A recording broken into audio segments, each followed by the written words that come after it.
Ang heart to heart is an idea. Yung mga elderly namin pag pumupunta, may mga dala silang card. So kami naman, ang currency lang talaga namin is yung compassion. So yun yung parang ilalagay namin yung puso namin mag-asawa doon sa card nila.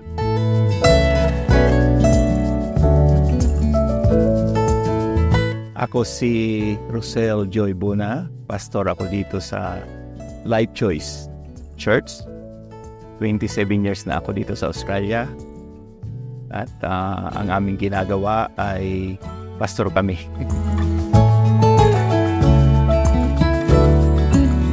Ang karamihan na sinasabi nilang pag naririnig nila yung heart to heart, yung bang unang question, ano yung heart to heart? Sabi namin, ito yung fresh produce na pinamimigay namin ng libre. Tapos yung excitement nila, libre ba talaga? So ang iba pa nga yan, nagbibiyahe sila ng 1 hour, o ang ibang mga estudyante galing pa sa west, galing pa sa city, pumupunta rito just to get that.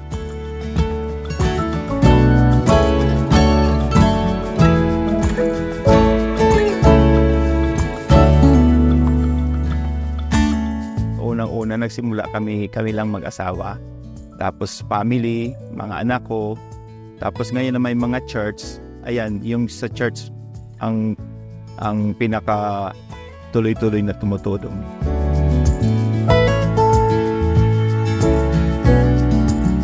Sa ngayon, ang heart to heart ginawa namin na once a month muna kasi nga yung space.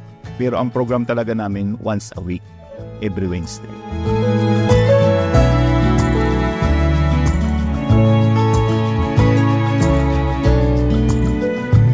Yung community namin na siniserve, hindi lang dito sa Shire, kundi nagsimula kami talaga sa buong Sydney, house to house. Ang heart to heart, hindi siya exclusive sa mga Pilipino. The truth, ang heart to heart nagsimula yan sa mga elderly Australian that is locally from the Shire.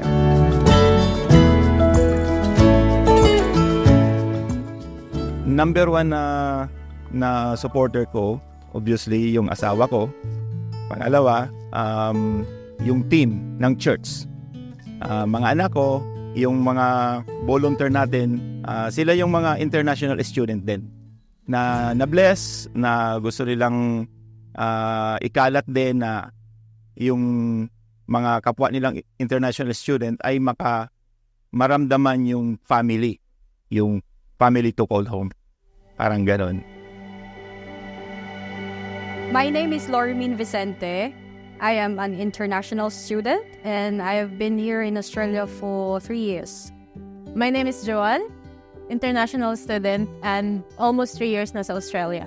Ako po si Claudine Mendoza, isa po akong international student and I've been here po for a year na. Nag-volunteer ako kasi nakita ko yung purpose kung bakit may heart to heart. So nagustuhan ko yung intention na tumulong, especially for international students at sa community. I always love to help other people, especially the elderly community po. Dahil isa po itong channel of blessings sa kagaya po na international student at sa iba pa. Masaya yung puso mo pag tumutulong ka sa ibang tao eh. Masaya lalo yung puso mo pag nakikita mo yung mga tao nakangiti. Parang nawawala yung mga problema nila.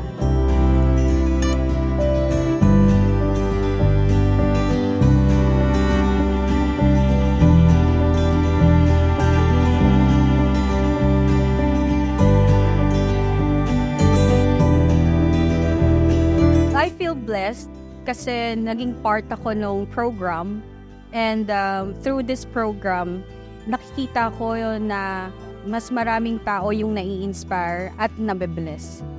Masaya yung puso ko na nakikita silang masaya sa through heart to heart. Nagagalak po yung puso ko at nagpapasalamat po ako sa Panginoon kasi marami pong naaabot ito pong heart to heart po na ito. Yung sinabi ng Panginoon na you are the light and the salt of the earth. Tayo yung solution eh. Ang pinaka kagalakan ng puso ko na makita silang umuuwing masaya lahat.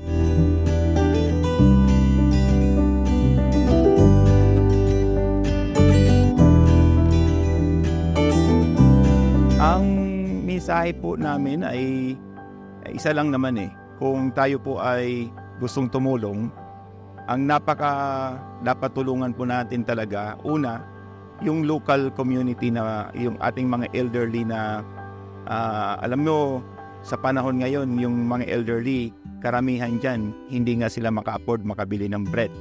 Tapos yung ating pong mga international students sa sobrang mahal ng bilihin, ay talagang yung kumbaga ibabayad ng tuition o ibabayad sa rent o bibili nila, pupunta na lang sila dito para nga makatipid ng kaunti. My name is Pauline. I'm an international student. I'm Gretchen, an international student, and I'm almost 3 years na po dito sa Australia. Nalaman ko yung Heart to Cart through Miss Mori. Kasamahan ko siya sa work, and then parati talaga siya nag-i-invite. Lagi niya kasing sinishare yun sa amin.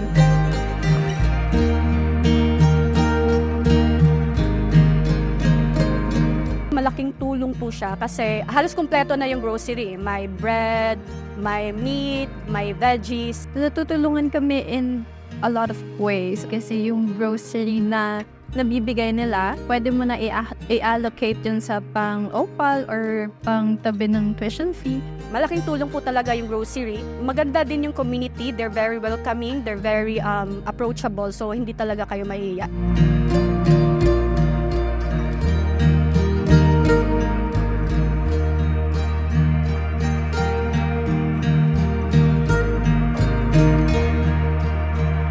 Kay Pastor Joy, hopefully, i-bless pa siya ni God para mas marami pa siyang matulungan. To Pastor Joy, I want to say thank you so much kasi you're giving blessing to a lot of people. Mas mabless pa siya at ang buong family niya. Nagpapasalamat ako sa kanyang buhay at sa buo nilang family dahil inopen nila ang programang ito. At i-continue niya kung ano yung nasimulan sa Heart to Cart at mas mag-grow pa yung program. Then sana marami pang ma-inspire. Maging siya yung way para sa mga tao to experience the Word of God.